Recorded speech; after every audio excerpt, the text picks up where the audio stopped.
Nous sommes avec Philippe Nonclair, guide à la ville de Charleroi, auteur d'un livre, Charleroi autrefois, deuxième livre, parce qu'il avait déjà sorti un livre sur les recettes en pays de Charleroi. Alors ici, il y avait aussi un bouquin, ce qui est en fait une retranscription avec illustration photographique d'un livre sur la guerre de 14-18. Troisième livre, Charleroi autrefois, livre de photographie essentiellement, Philippe? Oui, principalement ancienne carte postale de Charleroi, qui retrace un peu donc l'histoire de la ville à travers ses rues, ses quartiers. Oui, c'est paru chez Noir Dessin Édition. Alors, c'est en fait une balade finalement. Oui, donc la première partie, c'est un peu plus didactique, je vais dire, historique sur la naissance de la ville depuis jusqu'à la forteresse.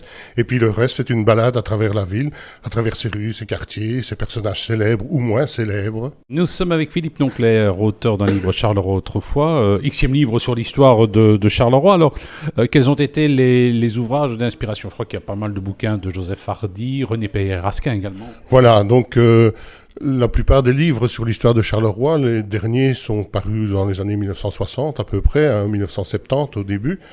Donc j'ai été chercher mes informations dans ces livres, puisque l'histoire de Charleroi, elle est ce qu'elle est. Je ne peux pas la réinventer, donc j'ai été chercher mes informations chez des auteurs peut-être plus connus que moi, mais qui m'ont bien inspiré.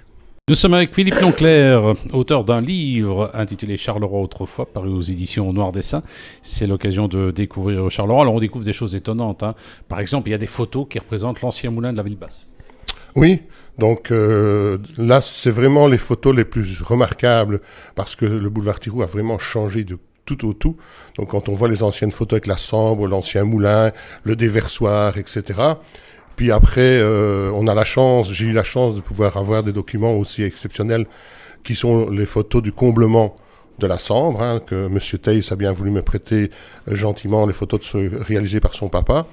Et puis les photos actuelles, on voit que c'est vraiment le plus grand bouleversement que Charleroi a subi. Nous sommes avec Philippe Nonclair, auteur du livre Charleroi autrefois. Il y a un livre qui est paru aux éditions Noir Dessin, plus de 200 illustrations, plus de 200 pages et des illustrations. Il a fallu faire une sélection, évidemment. Oui, il a fallu choisir à contre-cœur parfois, parce que les contingences de l'édition sont telles que parfois il faut supprimer une photo parce qu'il y a une page en trop. C'est une question de cahier, comme ils appellent ça. Donc, il a fallu faire des choix, choisir laquelle le présente le mieux.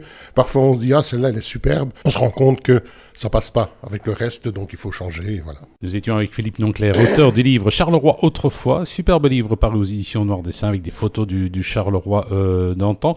Question qu'on a posée, quelle est la photo la plus ancienne? C'est difficile à dire, ça, parce que... C'est difficile à dire, parce que, comme je l'ai expliqué, on peut pas se fier sur le cachet de la poste, parce qu'une carte peut être éditée en 1905 et envoyée en 1950, donc on peut pas se fier là-dessus.